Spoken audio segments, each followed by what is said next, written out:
Capítulo 9. La fundación de Narnia. El león iba y venía por aquel territorio vacío y entonaba una nueva canción. Era más dulce y melodiosa que la que había cantado para invocar a las estrellas y al sol. Una suave música susurrante. Y mientras andaba y cantaba, el valle se llenó de hierba verde que se desparramaba a partir del león como un estanque.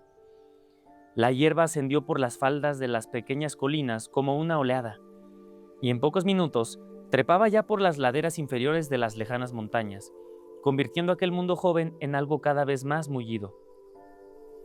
Ya se oía el suave viento que rizaba la hierba, y muy pronto hubo otras cosas además de hierba. Las laderas más altas se oscurecieron con matas de brezo, y retazos de un verde más tosco y encrespado aparecieron en el valle. Diggory no supo lo que eran hasta que uno empezó a brotar cerca de él. Era un menudo objeto puntiagudo que echó docenas de ramificaciones y los cubrió de verde mientras crecía a un ritmo de 3 centímetros cada 2 segundos. Docenas de aquellas cosas rodeaban ya al pequeño, y cuando fueron casi tan altas como él se dio cuenta de lo que eran. ¡Árboles!, exclamó.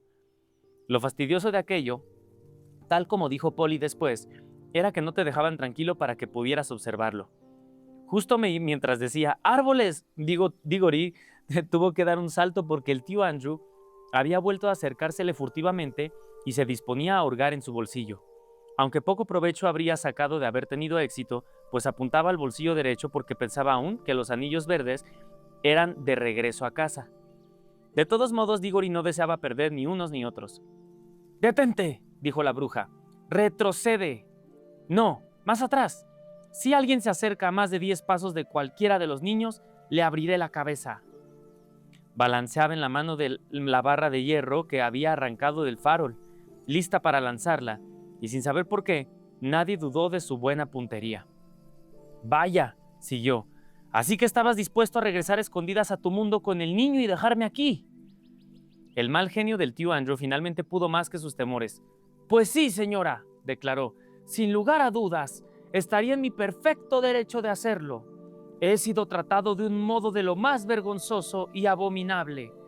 He hecho todo lo que estaba en mi mano para mostrarle toda la cortesía posible. ¿Y cuál ha sido mi recompensa? Ha robado. Me veo obligado a repetir la palabra robado a un joyero respetable. Ha insistido en que la invitara a un almuerzo sumamente caro, por no decir ostentoso, a pesar de que me vi obligado a empeñar el reloj y la cadena para poder hacerlo. Y permita que le diga, señora, que nadie de nuestra familia ha tenido por costumbre frecuentar las tiendas de empeño, excepto mi primo Edward, y él estaba en el cuerpo voluntario de caballería del condado. Durante esa indigesta comida, y me siento fatal solo de pensar en ella ahora, su comportamiento y conversación atrajeron la desfavorable atención de todos los presentes. Me doy cuenta de que he sido deshonrado públicamente. Jamás podré volver a aparecer por ese restaurante. Ha atacado a la policía. Ha robado. ¡Ya, cierre el pico, jefe! Haga el favor de cerrar el pico, dijo el cochero. Ahora hay que mirar y escuchar, no hablar. Desde luego había muchas cosas que observar y escuchar. El árbol que había llamado la atención de Diggory se había convertido en una haya adulta cuyas ramas se balanceaban suavemente por encima de su cabeza. Estaban de pie sobre hierba fresca y verde, espolvoreada de margaritas y ranúnculos, y algo más allá, a lo largo de la orilla del río, crecían sauces. Al otro lado, marañas de grosellas en flor, lilas, rosas silvestres y rododendros los rodeaban. No sé qué son los rododendros, vamos a buscar esto. Rododendros. Dice aquí. Entonces recuerda que estamos pintando todo el escenario, o sea, el león, que parece ser Aslan, el león nos muestra que mientras caminaba como, o sea, se desparramaba la creación. Dice, estaban de pie sobre hierba fresca y verde. Recuerda que estaban primero en todo lo oscuro, ¿no? Espolvoreada de margaritas y ranúnculos. Y algo más allá, a lo largo de la orilla del río crecían sauces. Al otro lado, marañas de grosellas en flor, lilas, rosas silvestres y rododendros los rodeaban. Rododendros. El caballo se dedicaba a arrancar deliciosos bocados de hierba fresca. Y bien, los rododendros son arbustos leñosos de la familia de las ericáceas, el mismo género que las azaleas. Se cultivan por sus racimos de flores grandes, rosa, rojo, blanco, morado, sus hojas coriáceas, bonitos, sí, caprichosos también. Climas templados y húmedos. Y bueno, estamos hablando de flora. Durante todo aquel tiempo la canción del león y su majestuoso vagabundeo a un lado y a otro, de aquí para allá, siguieron sin pausa. Y lo que resultaba más bien alarmante era que con cada giro se acercaba un poco más. A Polly la canción le resultaba cada vez más interesante porque le parecía empezar a ver una conexión entre la música y las cosas que sucedían. Cuando una hilera de abetos negros brotó en una loma a unos 100 metros de distancia, sintió que se debían a una serie de profundas y prolongadas notas que el león había entonado un segundo antes. Y cuando el animal emitió una rápida sucesión de notas más ligeras, no le sorprendió ver que, de improviso, aparecían prímulas en todas direcciones. Así pues, con una inenarrable emoción, se sintió muy segura de que todas las cosas salían, así lo dijo ella, de la cabeza del león. Cuando uno escuchaba su canción, oía las cosas que creaba. Cuando miraba a su alrededor, las veía. Aquello resultaba tan emocionante que no tenía tiempo de asustarse. Sin embargo, Diggory y el cochero no podían evitar sentirse un poco nerviosos al ver que cada giro en el paseo del animal lo conducía más cerca de ellos. O sea, ya se va a acercar. En cuanto al tío Andrew, los dientes le castañeaban. Le castañeteaban. A ver, vamos a ver castañetear. Quiero ver de dónde viene esa palabra. Castañetear. Dice así. En cuanto al tío Andrew, los dientes le castañeteaban, pero las rodillas le temblaban de tal modo que le resultaba imposible salir huyendo. Y bien, castañetear significa producir un sonido seco y repetido parecido al de las castañuelas, de ahí viene la palabra. Puede usarse en un contexto como dientes, cuando alguien está temblando de frío. Es sonar como unas castañuelas. Y bien, literalmente es eso. Digo, ya uno se lo imagina, ¿no? De repente, la bruja avanzó decidida en dirección al león. Este seguía acercándose, sin dejar de cantar con paso lento y meditado. Wow, se encontraba a solo 12 metros de distancia, cuando la mujer alzó el brazo y le arrojó la barra directamente a la cabeza. Nadie, y aún menos Hadis, podría haber fallado a aquella distancia. La barra alcanzó al animal justo entre los ojos, rebotó y cayó a la hierba con un golpe sordo. El león siguió avanzando, y su paso no era ni más lento ni más rápido que antes. Era imposible saber si era consciente de que lo habían golpeado. A pesar de que sus blandas patas no producían el menor sonido, uno notaba cómo la tierra temblaba bajo su peso. Y fíjate que ya tenemos el origen del faro de Narnia. La bruja lanzó un alarido y echó a correr, desapareciendo entre los árboles en unos instantes. El tío Andrew intentó hacer lo mismo. Tropezó con una raíz y cayó de bruces en un pequeño arroyo que discurría hacia el río. Los niños eran incapaces de moverse, aunque tampoco estaban muy seguros de querer hacerlo. El león no les prestó atención. La enorme boca roja estaba abierta, pero abierta para cantar, no para rugir. Pasó tan cerca de ellos que podrían haberle tocado la melena. Los pequeños tenían un miedo atroz a que se volviera y los mirara, y a la vez, curiosamente, deseaban que lo hiciera. De todos modos, les prestó la misma atención que si hubieran sido invisibles y no olieran a nada. Una vez que hubo pasado junto a ellos e ido unos pasos más allá, se dio la vuelta, pasó de nuevo a su lado y prosiguió la marcha en dirección este.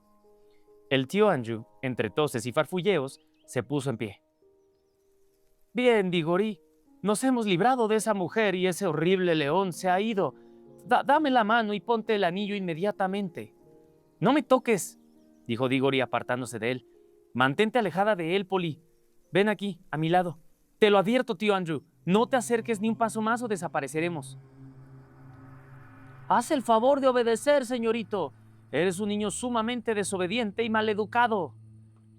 «Ni hablar. Queremos quedarnos y ver qué sucede. Creí que deseabas saber cosas de otros mundos. ¿No te gusta ahora que estás aquí?» «¿Gustarme? Mírame, estoy hecho un desastre. y era mi mejor levita y mi mejor chaleco.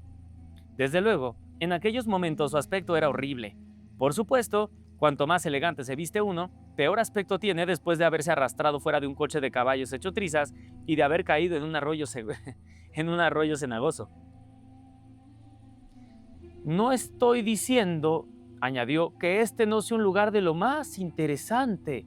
Si yo fuera más joven, claro, tal vez pudiera conseguir que algún joven enérgico viniera aquí primero. Uno de esos cazadores de caza mayor. Se le podría sacar algún provecho a este país. El clima es delicioso. Jamás había respirado un aire así. Estoy seguro de que no habría hecho mucho bien si las circunstancias hubieran sido más favorables. Si al menos tuviéramos un arma. Al diablo con las armas, dijo el cochero. Voy a darle un buen masaje a Fresón. Al caballo. Ese caballo tiene más sentido común que muchas personas que yo conozco. Regresó junto al caballo y empezó a proferir los siseos habituales de los peones de cuadra. ¿Todavía crees que ese león le podría matar un arma? Preguntó Diggory. No pareció inmutarse con la barra de hierro. A pesar de todos sus defectos, repuso el tío Andrew, es una chica valerosa, con X está escrito aquí. Muchacho, o sea, todavía está defendiendo a la reina. A pesar de todos sus defectos, es una chica valerosa, muchacho. Fue una acción muy audaz. Se frotó las manos e hizo chasquear los nudillos, como si volviera a olvidar lo mucho que la bruja lo atemorizaba cuando estaba presente. Fue algo malvado, protestó Polly. ¿Qué daño le había hecho él? Vaya, ¿qué es eso? Dijo Diggory, que había salido disparado al frente para examinar algo situado unos pocos metros más allá. Polly, ven a echar un vistazo. El tío Andrew fue con ella, no porque quisiera verlo, sino porque quería mantenerse cerca de los niños por si se le presentaba una oportunidad de robarles los anillos. Sin embargo, cuando vio lo que Diggory contemplaba, incluso él empezó a mostrar cierto interés. Era un modelo perfecto de un farol, de poco menos de 1 metro de altura, aunque iba creciendo y adquiriendo grosor de forma proporcionada. Mientras lo observaban, en realidad crecía igual que lo habían hecho los árboles. También está vivo, quiero decir, está encendido, indicó Diggory. Así era, aunque desde luego la luminosidad del sol hacía que la pequeña llama del farol resultara difícil de percibir, a menos que la sombra de uno cayera sobre él. ¡Impresionante! ¡Vaya que sí!, murmuró el tío Andrew. Ni siquiera yo había soñado jamás con magia como esta. Nos hallamos en un mundo donde todo, incluso un farol, adquiere vida y crece. Me gustaría saber de qué semilla crece un farol. ¿No te das cuenta?, dijo Diggory. Aquí es donde cayó la barra que ella arrancó del farol en nuestro país. Se clavó en el suelo y ahora brota en forma de joven farol. En realidad no tan joven en aquellos momentos, pues ya había alcanzado la altura de Diggory mientras él hablaba. ¡Eso es! ¡Prodigioso, prodigioso!, asintió el tío Andrew, frotándose las manos con más energía que nunca. ¡Ja, ja, ja! Se rieron de mi magia. Esa estúpida hermana mía cree que soy un lunático. Me gustaría saber qué dirán ahora. He descubierto un mundo donde todo rebosa vida y desarrollo. Colón, vaya, y hablan de Colón, pero ¿qué fue América comparada con esto? Las posibilidades comerciales de este país son ilimitadas. Se traen unos viejos restos de chatarra, se entierran y enseguida brotarán en forma de flameantes locomotoras, buques de guerra, cualquier cosa que uno desee. No me costaría nada y podría venderlos en Inglaterra por un dineral. Seré millonario. Y además el clima. Ya me siento varios años más joven. Podría convertirlo en un balneario. Un buen sanatorio aquí podría producir unas 20,000 libras al año. Desde luego, tendré que revelar el secreto a unos cuantos. A ver, lo primero es conseguir que maten a ese animal. Es usted igual que la bruja, dijo Polly. No piense en otra cosa que matar. Y en lo que respecta a mí, es imposible saber cuánto tiempo podría vivir si me instalase aquí. Y eso es algo que hay que tener en cuenta cuando uno ha cumplido ya los 60. No me sorprendería no envejecer ni un día más en este país. Formidable, el país de la juventud. ¿Cómo? ¿El país de la juventud? ¿Realmente crees que lo es? Pues naturalmente recordaba lo que la tía Letty había dicho a la señora que había traído las uvas y aquella dulce esperanza volvió a embargarlo. ¿Sí te acuerdas cuando Diggory escuchó a a su tía que estaba hablando, ojalá hubiéramos tenido esto del país de la juventud.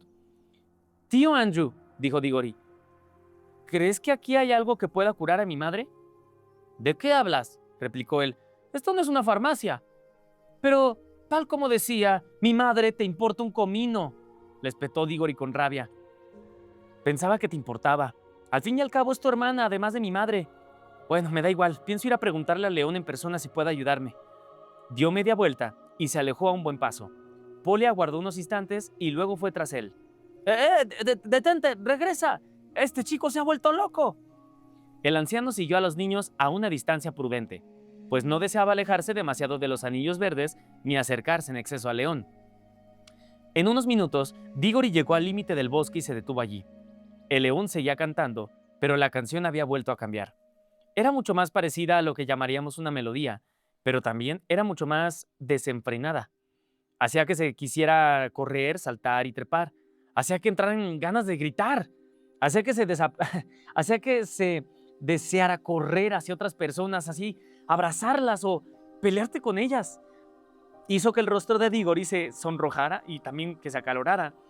Y también ejerció cierto efecto sobre el tío Andrew, ya que el niño lo oyó decir: «Una chica valerosa, sí, señor. Es una lástima que tenga ese genio. Pero es una mujer realmente magnífica, de todos modos. Es una mujer magnífica». Pero el efecto que la canción tenía sobre los dos humanos no era nada comparado con el que tenía sobre el territorio. ¿Eres capaz de imaginar un prado cubierto de hierba que borbotea como el agua en una olla? Pues esta es la mejor descripción de lo que estaba sucediendo. El terreno se iba llenando de montecillos por todas partes. Eran de tamaños muy distintos, algunos no mayores que madrigueras de topos, otros tan grandes como carretillas, dos del tamaño de casitas de campo. Y los montecillos se movieron e hincharon hasta estallar, y la tierra desmoronada se derramó por los costados, y de cada montículo surgió un animal. Los topos salieron de la tierra, igual que salen en Inglaterra. Los perros surgieron ladrando en cuanto les quedó libre la cabeza, y forcejeaban como se les ve hacer cuando atraviesan un túnel estrecho o un cerco. Los ciervos fueron los más curiosos de observar, puesto que las cornamentas salieron mucho antes de que apareciera el resto de ellos, de modo que en un principio Diggory pensó que se trataba de árboles. Las ranas, que surgieron todas cerca del río, fueron directas a este con un plof plof y un sonoro croar. Las panteras, leopardos y animales de este estilo se sentaron inmediatamente para lamerse la tierra de los cuartos traseros y luego se apoyaron en los árboles para afilar las zarpas delanteras. Avalanchas de pájaros salieron de los árboles. Las mariposas revolotearon y las abejas se pusieron a trabajar en las flores como si no tuvieran un segundo que perder. No obstante, el momento más espectacular fue cuando el montículo más grande se quebró como por un pequeño terremoto y emergió el lomo inclinado, la enorme cabeza sadia y las 4 patotas llenas de pliegues de un elefante. Y entonces apenas se oía ya la canción del león, debido a la gran cantidad de graznidos, arrullos, cacareos, rebuznos, relinchos, aullidos, ladridos, balidos y bramidos. Sin embargo, a pesar de no oír ya al león, Diggory sí lo veía. Era tan grande y reluciente que no podía apartar los ojos de él. Los otros animales no parecían tenerle miedo. A decir verdad, en aquel mismo instante, Diggory oyó el sonido de cascos a su espalda, y al cabo de unos segundos, el viejo caballo del cabriolé pasó trotando por su lado para ir a reunirse con las otras bestias. Al parecer el aire le había sentado tan bien como al tío Andrew, pues ya no parecía el viejo y desdichado esclavo que había sido en Londres. Alzaba bien los cascos al andar y mantenía la cabeza bien erguida. Y ahora, por vez primera, el león estaba callado. Paseaba de un lado a otro por entre los animales, y de vez en cuando se acercaba a 2 de ellos, siempre de 2 en 2, y le rozaba el hocico con el suyo. Tocaba a 2 castores de entre todos los castores, a 2 leopardos de entre todos los leopardos, a un ciervo y una cierva de entre todos los ciervos, y dejaba a los demás. Algunas clases de animales las pasaban por alto tranquilamente. Las parejas que había tocado abandonaban al instante a sus congéneres y lo seguían. Finalmente el león se quedó quieto y todas las criaturas que había tocado se acercaron y formaron un amplio círculo a su alrededor. Aquellos que no había tocado empezaron a dispersarse y sus sonidos se fueron desvaneciendo en la distancia. Los animales elegidos que se quedaban permanecían en un silencio absoluto, con los ojos muy fijos al león. Aquellos que pertenecían a la familia de los felinos agitaban de vez en cuando su cola, pero aparte de eso se mantenían inmóviles. Y escucha esto, por vez primera, aquel día se hizo completo silencio, solo interrumpido por el fluir del agua del río. El corazón de Diggory latía con violencia. Sabía que algo muy solemne estaba a punto de ocurrir. No había olvidado a su madre, pero sabía perfectamente que ni siquiera por ella podía interrumpir algo como aquello. Imagínate al león en medio y todos los animales en un círculo rodeándolo por completo. O sea, el león en medio y todos los animales alrededor de él en silencio. El león, cuyos ojos no pestañeaban jamás, contempló a los animales con tanta severidad como si fuera a abrazarlos solo con mirarlos. Y poco a poco se efectuó un cambio en ellos. Los más pequeños, conejos, topos y seres parecidos, se volvieron bastante más grandes. Los que eran muy grandes, resultaban más visibles en los elefantes, se volvieron un poquito más pequeños. Muchos animales se sentaron sobre los cuartos traseros, y la mayoría ladeó la cabeza como si pusieran mucho empeño en comprender. El león abrió las fauces, pero no salió ningún sonido. Exhalaba un largo y cálido aliento, que pareció balancear a todos los animales igual que el viento balancea una hilera de árboles. En las alturas, desde un punto situado más allá del velo de cielo azul que las ocultaba, las estrellas volvieron a cantar. Era una música pura, serena e intrincada. Entonces se produjo un veloz fogonazo parecido a una llamarada, que no quemó a nadie, procedente del cielo del mismo león. Los niños sintieron que toda su sangre hormigueaba, y la voz más profunda e impetuosa que habían oído jamás empezó a decir: Narnia, Narnia, Narnia, despierta, ama, piensa, habla, sed árboles andantes, sed bestias parlantes, sed aguas divinas. ¡Wow! Capítulo 10. El primer chiste y otras cuestiones. Desde luego se trataba de la voz del león. Hacía tiempo que los niños estaban seguros de que podía hablar. Sin embargo, sintieron un sobresalto entre terrible y delicioso cuando lo hizo. De los árboles surgieron gentes estrafalarias, dioses y diosas del bosque. Salieron acompañados de faunos, sátiros y enanos. Del río emergió el dios del río con sus hijas náyades, y todos aquellos seres y todas las bestias y aves en sus diferentes voces, graves o agudas, apagadas o claras, respondieron: Salve Aslan, escuchamos y obedecemos, estamos despiertos, amamos, pensamos, hablamos, sabemos. Pero bueno, todavía nos queda por aprender, dijo una voz nasal y resoplante, y aquello sí que hizo dar un salto a los niños, pues era el caballo de Cabriolé quien había hablado. El bueno fresón, dijo Polly, me alegro de que fuera uno de los que eligió para ser una bestia parlante. Caray, dijo el cochero, que se hallaba ahora de pie junto a los niños, ya decía yo que este caballo era muy listo. Criaturas, os doy vuestro ser, dijo la voz potente y alegre de Aslan. Os entrego para siempre este país de Narnia. Os doy los bosques, las frutas, los ríos. Os doy las estrellas y me entrego yo mismo a vosotros. Las criaturas mudas que no he elegido también os pertenecen. Tratadlas con cariño y amadlas, pero no volváis a comportaros como ellas. No sea que dejéis de ser bestias parlantes, pues provenís de ellas y a ellas podéis regresar. No lo hagáis. No, Aslan, no lo haremos, no lo haremos, dijeron todos. Y un descarado cuervo añadió en voz alta: ¡ni hablar! Y puesto que todos los demás habían dejado de hablar justo antes de que lo dijera, sus palabras sonaron con total nitidez en medio de un profundo silencio. Tal vez tú ya hayas descubierto lo terrible que eso puede resultar. Pongamos por caso en una fiesta.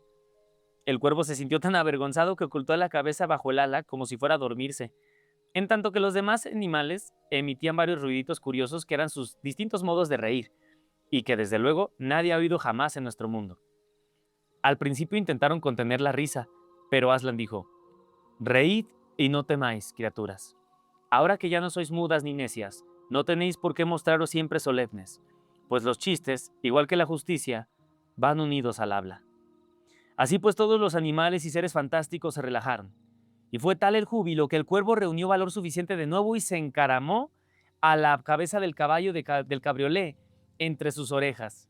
Aplaudió con las alas y dijo: Aslan, Aslan, ¿me he inventado el primer chiste? ¿Le contarán siempre a todo el mundo cómo inventé el primer chiste? No, amiguito, respondió el león. No has inventado el primer chiste. Simplemente has sido el primer chiste. Entonces rieron todos más que nunca, pero al cuervo no le importó y rió igual de fuerte hasta que el caballo sacudió la cabeza y el ave perdió el equilibrio y cayó. Aunque recordó que tenía alas, todavía no estaba acostumbrada a ellas antes de llegar al suelo.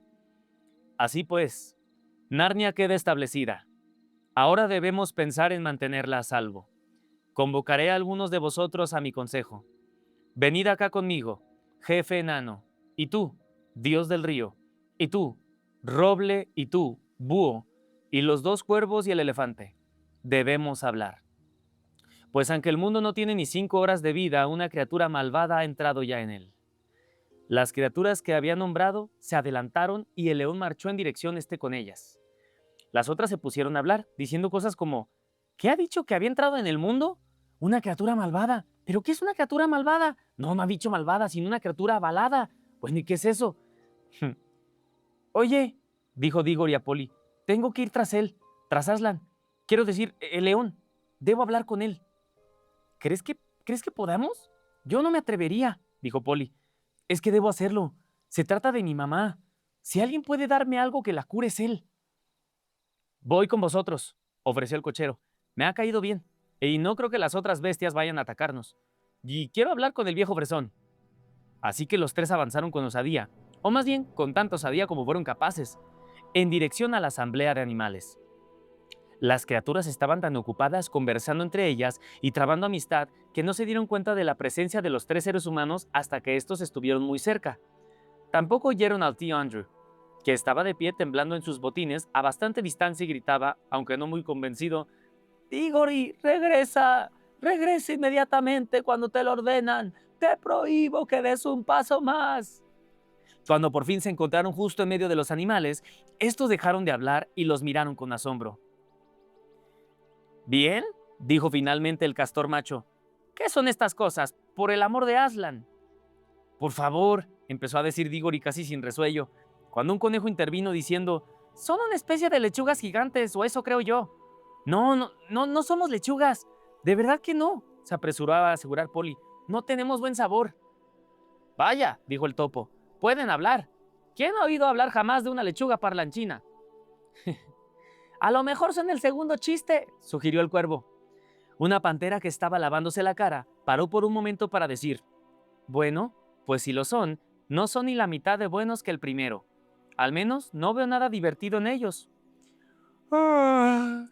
Bostezó y prosiguió con su lavado.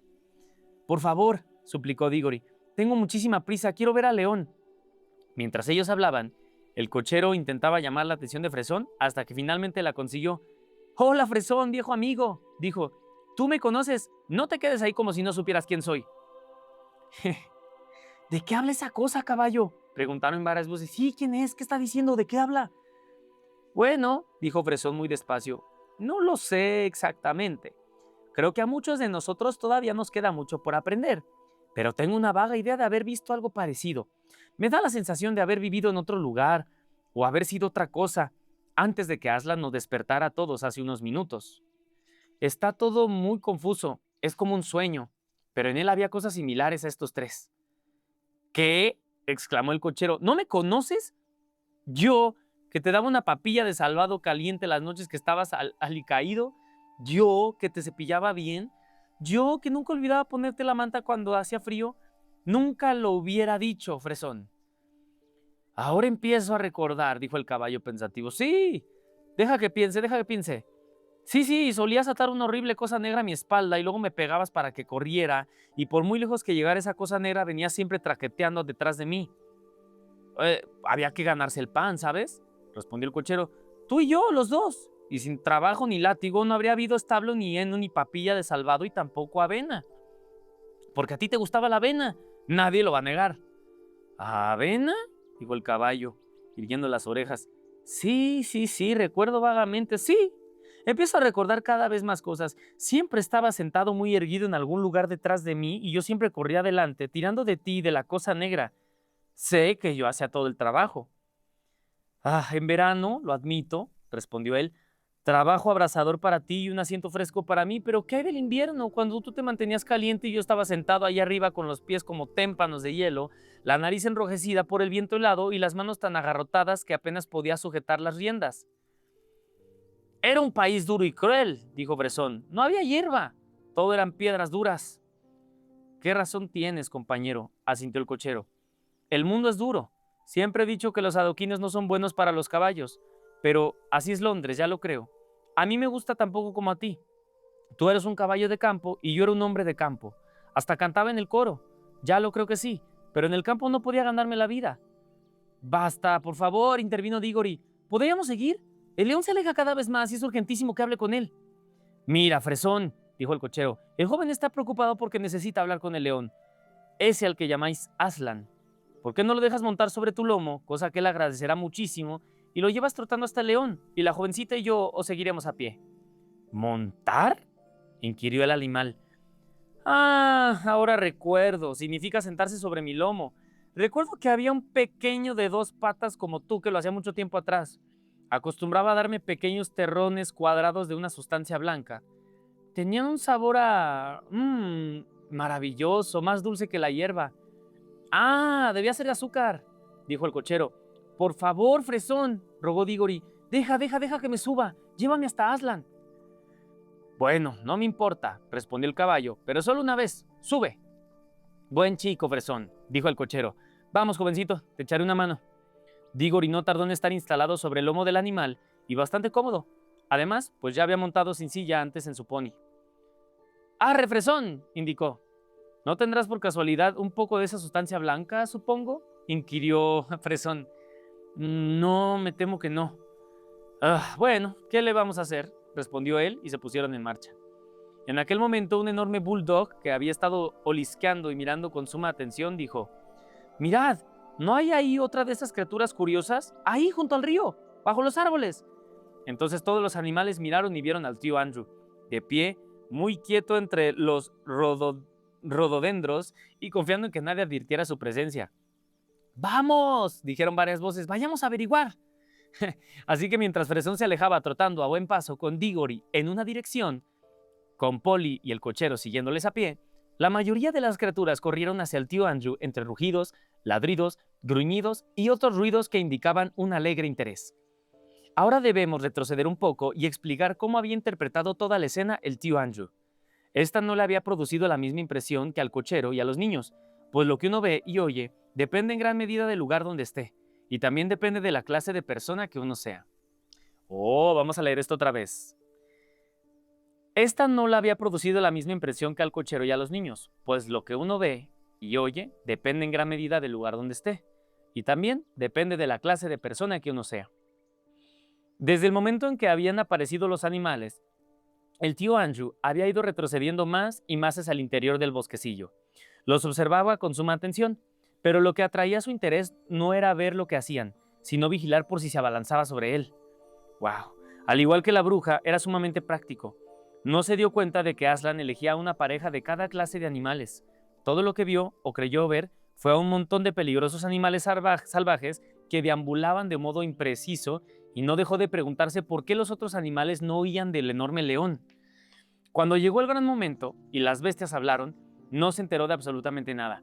O sea, el tío Andrew no tenía ni idea de lo que estaba pasando. Por un motivo muy interesante. Cuando el león había empezado a cantar por primera vez, hacía ya mucho rato, cuando todo estaba aún bastante oscuro, había comprendido que el ruido era una canción y esta no le había gustado nada. Le hacía pensar y sentir cosas que no quería pensar ni sentir. Luego, cuando salió el sol y vio que el cantor era un león, nada más que un león, como se dijo para sus adentros, o sea, solo un león, intentó por todos los medios convencerse de que no cantaba y jamás había cantado, de que solo rugía como lo haría cualquier león en un zoológico de nuestro mundo. Es imposible que haya cantado, pensó. Debo de haberlo imaginado. No he hecho nada para impedir que mis nervios se descontrolen. ¿Quién ha oído jamás un león que pueda cantar? Y cuanto más bellamente cantaba el animal, Con más ahínco intentaba el tío Andrew convencerse de que no oía otra cosa que rugidos. Ahora bien, el principal inconveniente de intentar volverse más estúpido de lo que realmente se es que muy a menudo se consigue. El tío Andrew lo consiguió. Pronto ya no oyó nada más que rugidos en la canción de Aslan. Al poco rato habría sido incapaz de oír otra cosa aunque lo hubiese deseado. Y cuando por fin el león habló y dijo, Narnia, despierta, no oyó palabras, oyó únicamente un gruñido. Luego, cuando los animales hablaron en respuesta, a él solo le llegaron ladridos, gruñidos, aullidos, y cuando rieron, bueno, resulta fácil imaginarlo. Aquello fue peor para el tío Andrew que cualquier cosa que hubiera sucedido hasta entonces. Las bestias hambrientas emitieron el clamor más horrendo y ávido de sangre que había oído en toda su vida. Luego, con gran cólera y horror por su parte, vio cómo los otros seres humanos salían a campo abierto para ir al encuentro de los animales. ¡Idiotas!, dijo para sí. Ahora esas bestias se comerán los anillos junto con los niños y jamás podré regresar a casa. ¡Qué muchacho más egoísta es Diggory! Y los otros son iguales. Si quieren desperdiciar su vida es cosa suya. Pero, ¿qué sucede conmigo? Les importa un rábano. Nadie piensa en mí. Finalmente, cuando todo el grupo de animales se abalanzó hacia él, dio media vuelta y salió huyendo precipitadamente. En aquel momento, quedó bien claro que el aire de aquel mundo joven realmente le estaba sentando de maravilla al anciano caballero. En Londres era demasiado mayor para correr, pero ahora corría a una velocidad que le habría asegurado el triunfo en la carrera de los 100 metros de cualquier escuela primaria de Gran Bretaña. Los faldones de la levita, ondeando a su espalda, resultaban todo un espectáculo. Pero claro está, no le sirvió de nada. Muchos de los animales que le perseguían eran criaturas veloces.